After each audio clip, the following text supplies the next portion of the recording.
Well, hello. I want to welcome you to this podcast produced by First United Methodist Church in downtown Colorado Springs. I'm Reverend Eric Strader. I am Reverend Amy Strader.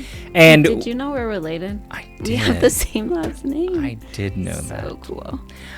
We are in a worship series right now about the Psalms, which can sometimes be confusing and long and a little winding. And so we're trying to really break down how we approach the Psalms. We talked about that there are kind of different Psalms that break into different categories. There's Psalms of lament. There's Psalms of rejoicing and praise. There's Psalms of gratitude, and there's Psalms of trust. And this Psalm, number 130, is a Psalm of trust. All right, I'm going to read 5 through 7. I am counting on the Lord. Yes, I am counting on him. I have put my hope in his word. I long for the Lord more than the centuries long before the dawn. I don't know what that word means. Centuries? Do you know that word? Centuries? Mm-hmm. Yeah, centuries like the people who are on the outside of the perimeter. Sentries, they're maintaining the perimeter to make sure nobody gets through. They long for dawn because then they can see the perimeter. Oh, okay. So I think maybe I was reading. So there was some confusion about which version that I was reading. And it was talking about... That would be... Watchtower would fit into that. Yes. Yeah, the yes, watchmen. Yes. Right. The watchmen on the Watchtower want dawn to come because then they can see what's happening. Got so you it. read the right so one. I wonder... I was reading one that talked about watchmen. Yeah. So anyway, here we go. More centuries or watchmen long for the dawn. Yes, more centuries or watchmen long for the dawn. O Israel, hope in the Lord. For there the Lord, there is unfailing love. His redemption overflows. So sometimes I think context really helps with the Psalms because if we understand the historical nature of it, then we can understand why it makes sense to us. I think context always matters, but sometimes with the Psalms, though, that context can be confusing sometimes about what's actually Sometimes happening. it can just be like really beautiful poetry. It can be. That's true. So the context of this is they're walking back from Babylonia. They've been released, and they're trying to make their way home. Ezra's going to rebuild the altar, and eventually they'll kind of reestablish the walls of Jerusalem, and Israel will be. And it's a psalm of trusting that God did what God said God was going to do, which was bring them out of that exile and bring them back to where they were. And the interesting question, I think, for that is Israel really had to live for several hundred years in that trust that God was going to bring them back. And there was disruption in their faith. They didn't have the temple anymore. They didn't have a place to congregate. God, who had this place, suddenly didn't have God's house. And so they have to understand God in a completely different way than they had before. Parallel that with us in the church today. Church is finding itself at a crossroads of relevance with the world, and we live in a rapidly declining religiosity in the Christian faith in the United States. And the question that I ask is, what do we have to learn from this? How do we have trust as the church struggles? How do we learn to find grounding in God's promises when it's kind of falling apart? I think that the Psalms actually become like back to like the tabernacle where like God went around with them everywhere that they traveled. And then they had the temple where it was like God was only there.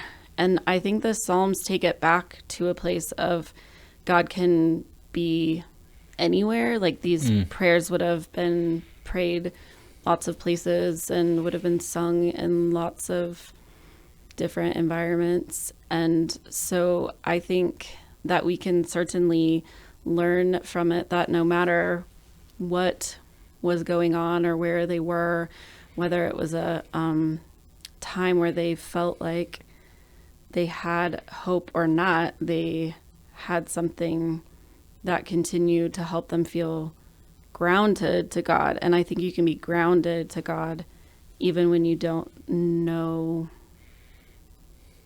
what's gonna happen. I mean, if you look at the rest of the story, right, like Nathan told David not to build a temple. He was very clear in that. And then Solomon, builds the temple. God kind of acquiesces to it. But that wandering in the desert with the Ark of the Covenant, that is the representation of God, is really interesting to then talk about being grounded wherever you are, no matter what's happening or how ungrounded you may feel. And to your Watchtower line that you read, right? Watchtower of the century, like you can't see anything in the dark. You have no idea if another army is sneaking up on you or your enemy is at the gates. I also liked that they said it twice, because normally it would be like kind of different. Like in this one, it's like actually exactly the same. Yeah. So it was like reminding yourself, like, you have to trust in the darkness until the dawn comes, right? Mm-hmm.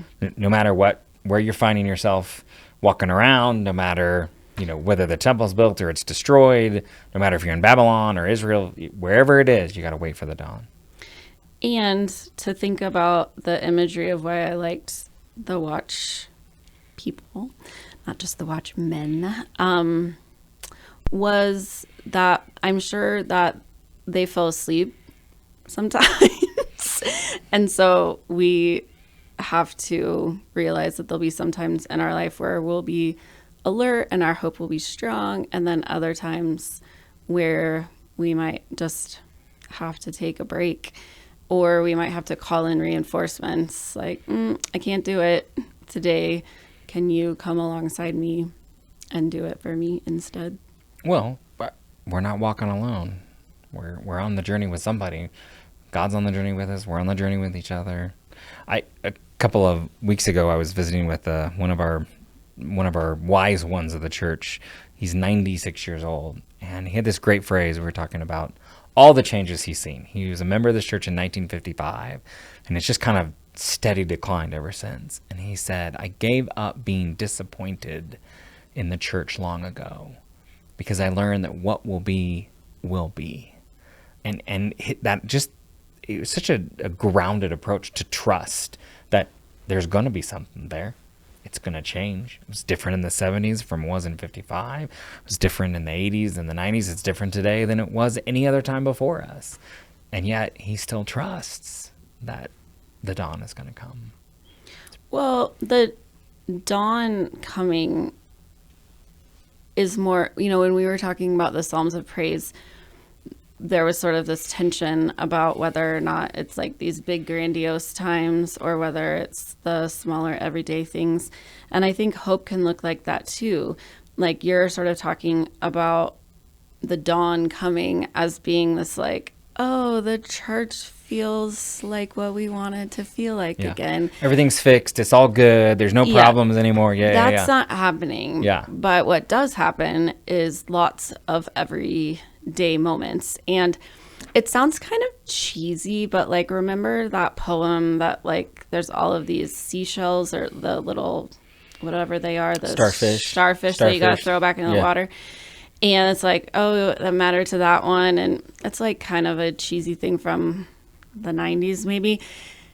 But like, it's actually true because there have been many moments since our time here at First that I've walked away from a conversation with someone who had been struggling in some way or had grown up in a religious environment that didn't feel like it connected with them anymore, or their children had been asking questions that they didn't really know how to handle, and they felt some sense of being more connected to God because of me, like I know that's like pat myself on the back or whatever, but like that is what has to be hope. And that's not hope for the sake of getting somewhere else. Like, oh, if I just have that moment enough times, then like whatever we want to have happen is happening. Like that's what we're doing it for.